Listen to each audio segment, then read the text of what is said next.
আসসালামু আলাইকুম। জানিয়ে দেব এই মুহূর্তে হাতে পাওয়া সর্বশেষ ভয়ঙ্কর কিছু আন্তর্জাতিক আপডেট বাংলা সংবাদ। শুরুতেই থাকছে সংবাদ শিরোনাম।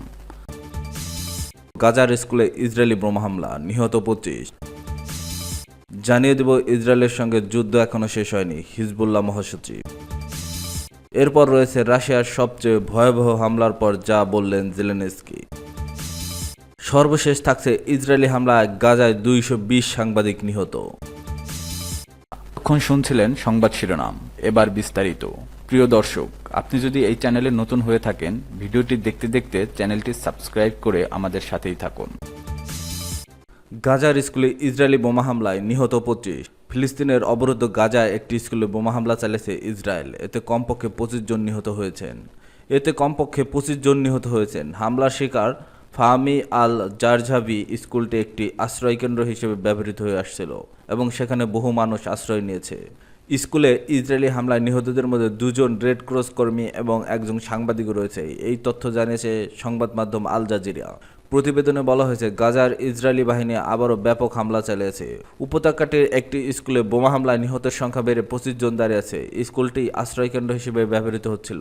নিহতদের মধ্যে রয়েছে 2 জন রেড ক্রস কর্মী, এক সাংবাদিক এবং একাধিক শিশু। নিহতদের মধ্যে মাত্র 11 বছর বয়সী গাজার কনিষ্ঠতম সোশ্যাল মিডিয়া ইনফ্লুয়েন্সার ইয়াকিন হাম্মাদও রয়েছে।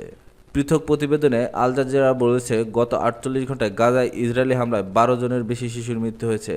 এর পাশাপাশি হাজার হাজার শিশু চরম অপুষ্টির শিকার হয়ে মৃত্যু ঝুঁকিতে আছে বলে সতর্ক করেছেন জাতিসংঘের ওয়ার্ল্ড ফুড প্রোগ্রাম। সংস্থাটি জানিয়েছে, বর্তমানে গাজায় 70,000-এরও বেশি শিশু মারাত্মক অপুষ্টিতে ভুগছে। এর আগে রোববার গাজায় মোহাম্মদ ইয়াসিন নামে 4 বছর বয়সী এক শিশু না খেতে পেয়ে মারা যায়। এদিকে বোমাবর্ষণ ও স্থল অভিযান আরও বাড়িয়েছে ইসরায়েল। এতে মাত্র এক সপ্তাহে প্রাণ হারিয়েছে প্রায় 600 জন। মধ্য গাজার দেইর আল বালা শহরের একটি আশ্রয়কেন্দ্র হিসেবে ব্যবহৃত তাঁবুতে হামলায় এক মা ও তার সন্তানরা নিহত হয়েছেন। এছাড়া খান ইউনিসের পূর্ব বাণী সুহেইলায় আরেক শিশুর মৃত্যুর খবর জানিয়েছে ফিলিস্তিনি বার্তা সংস্থা ওয়াফা।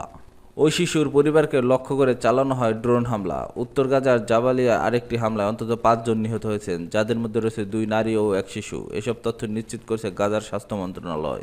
এছাড়া আলাদা হামলায় নিহত হয়েছে ইয়াকিন হাম্মাদ। তিনি 11 বছর বয়সে গাজার জনপ্রিয় সামাজিক যোগাযোগ মাধ্যমের তারকা ছিল। একই সঙ্গে নিহত হয়েছেন ডাক্তার আলা আমির আল নাজ্জাজের 10 সন্তানের মধ্যে 9 জনই। একমাত্র জীবিত সন্তান 11 বছর বয়সী আদম এখনও আইসিইউতে মৃত্যুর সঙ্গে লড়ছেন। ইসরায়েলের সঙ্গে যুদ্ধ এখনো শেষ হয়নি, জানিয়েছে হিজবুল্লাহ মহাসচিব। ইসরায়েলের সঙ্গে যুদ্ধ এখনো শেষ হয়নি, কারণ তারা চুক্তি মেনে চলেনি। এমনটাই মন্তব্য করেছেন লেবাননের সশস্ত্র গোষ্ঠী হিজবুল্লাহ মহাসচিব শেখ নাইম কাসেম লেবাননের প্রতিরোধ ও মুক্তি দিবস উপলক্ষে দেয়া এক বক্তৃতায় এ কথা বলেন। বক্তৃতার শুরুতেই নাইম কাসেম বলেন, প্রতিরোধ ও মুক্তি দিবস এই অঞ্চলের বিশ্বে লেবাননের মর্যাদাকে মুকুট পরিয়েছে। এই দিবস দুর্বল লেবাননকে একটি শক্তিশালী দেশ করে তুলেছে।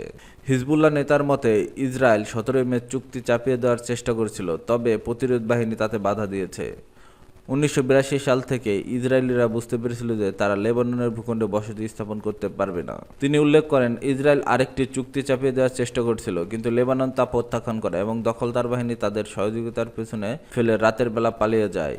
এটি প্রতিরোধ এবং ত্যাগী জনগণের জন্য একটি মহান বিজয়, যারা দক্ষিণ লেবানন থেকে নিঃশর্ত প্রত্যাহারের মাধ্যমে ইসরায়েলকে চূর্ণ করতে সক্ষম হয়েছিল। তিনি আরও বলেন, দক্ষিণ লেবাননের মুক্তি এই অঞ্চলের রাজনৈতিক ও সাংস্কৃতিক দিক পরিবর্তন করছে, কারণ এটি আমাদের হতাশা থেকে আশায় নিয়ে গেছে।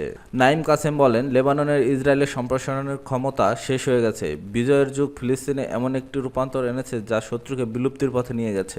হিজবুল্লাহ নেতা আরও বলেন, ইসরায়েলকে লেবানন থেকে সরিয়ে যেতে তারা আগ্রাসন বন্ধ করতে হবে এবং বন্দীদের মুক্তি দিতে হবে। তিনি বলেন, লেবানন ও গাজার ইসরায়েলি আগ্রাসনের পৃষ্ঠপোষকতায় দায় আমেরিকারা। কাসেম আরও বলেন, গাজা ও ফিলিস্তিনের পাশে দাঁড়িয়ে থাকা ইয়েমেনি মডেলের কারণেই আমেরিকা পিছু হটতে বাধ্য হয়েছে। যদি রাষ্ট্র তার দায়িত্ব পালনে ব্যর্থ হয়, তাহলে অন্যান্য কিছু বিকল্প সামনে রয়েছে। হিজবুল্লাহ মহাসচিব জোর দিয়ে বলেন, আমেরিকা লেবাননের সার্বভৌমত্ব লঙ্ঘন করে এবং যুদ্ধের সময় ইসরায়েল বা তার অর্জন করতে পারেনি, এখন আমেরিকা অর্জন করতে পারবে না। ইসরায়েলের শর্ত পূরণ করা হবে না, কেউ আমাদের হুমকি দিতে পারবে না। জয় অথবা শাহাদাত, আমরা সম্পূর্ণরূপে প্রস্তুত। রাশিয়ার সবচেয়ে ভয়াবহ হামলার পর যা বললেন জেলেনস্কি। সংঘাত শুরু হওয়ার পর থেকেই ইউক্রেনের উপর সবচেয়ে বড় হামলা শনিবার চালিয়েছে রাশিয়া।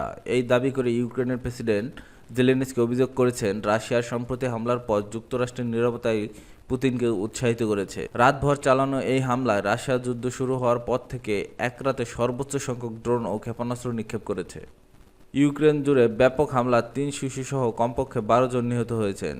এতে আহত হয়েছেন আরও অনেকে। যুদ্ধ শুরু হওয়ার পর থেকে রাজধানী কিয়েভে সবচেয়ে ভয়াবহ হামলার একদিন পর এই হামলাটি করা হয়েছে। জেলেনস্কি সতর্ক করে বলেছেন, রাশিয়ার নেতৃত্বের উপর কঠোর চাপ না দিয়ে রাশিয়া বর্বরতা বন্ধ করবে না। আন্তর্জাতিকভাবে ক্রমবর্ধমান আহ্বান সত্ত্বেও মস্কো তার বিমান অভিযান তীব্রতার করে চলেছে। আক্রমণ বন্ধ করার কোনো লক্ষণ দেখা যাচ্ছে না। যুদ্ধবিরতির আহ্বান উপেক্ষা করছে রাশিয়া।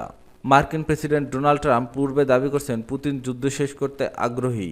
তার প্রতি এক স্পষ্ট বার্তায় জেলেনস্কি বলেছেন, বিশ্ব ছুটিতে যেতে পারে কিন্তু যুদ্ধ অব্যাহত রয়েছে। তিনি বলেন, এটি উপেক্ষা করা যাবে না। আমেরিকার নিরাপত্তা এবং বিশ্বের অন্যদের নিরাপত্তা কেবল পুতিনকে উৎসাহিত করে। ইউক্রেনের বিমান বাহিনী জানিয়েছে, শনিবার স্থানীয় রাত 8:40 থেকে রাশিয়া বিভিন্ন ধরনের 367টি ক্ষেপণাস্ত্র, মনুষ্যবিহীন বিমান এবং ড্রোন ব্যবহার করার হামলা চালিয়েছে। ইউক্রেনের বিমান বাহিনী জানিয়েছে, তারা 45টি ক্রুজ ক্ষেপণাস্ত্র ভূপাতিত করেছে এবং 266টি ড্রোন ধ্বংস করেছে, যার মধ্যে ইউক্রেনের বেশিরভাগ অঞ্চল ক্ষতিগ্রস্ত হয়েছে। ইউক্রেনের বিমান বাহিনী জানিয়েছে, তারা 45টি ক্রুজ ক্ষেপণাস্ত্র ভূপাতিত করেছে এবং 266টি ড্রোন ধ্বংস করেছে, যার মধ্যে ইউক্রেনের বেশিরভাগ অঞ্চল ক্ষতিগ্রস্ত হয়েছে। 22টি স্থানে আঘাতের চিহ্ন রেকর্ড করা হয়েছে। উদ্ধারকারীরা 30টির বেশি শহর ও গ্রাম কাজ করছে। ইসরায়েলি হামলায় গাজায় 220 সাংবাদিক নিহত। ফিলিস্তিনের অবরুদ্ধ গাজার দীর্ঘ 19 মাস ধরে অব্যাহত ইসরায়েলি হামলায় মোট 220 জন সাংবাদিক নিহত হয়েছেন। গাজার জনসংযোগ কার্যালয় এ তথ্য দিয়েছে, খবর আল জাজিরার। নিহত এই 220 জন সাংবাদিকদের মধ্যে রয়েছে আশরাফ আবু নার নামের একজন। রোববার 25 মে ইসরায়েলি হামলায় তিনি নিহত হন। 2023 সালের অক্টোবর থেকে গাজায় হামলা চালিয়েছে ইসরায়েল।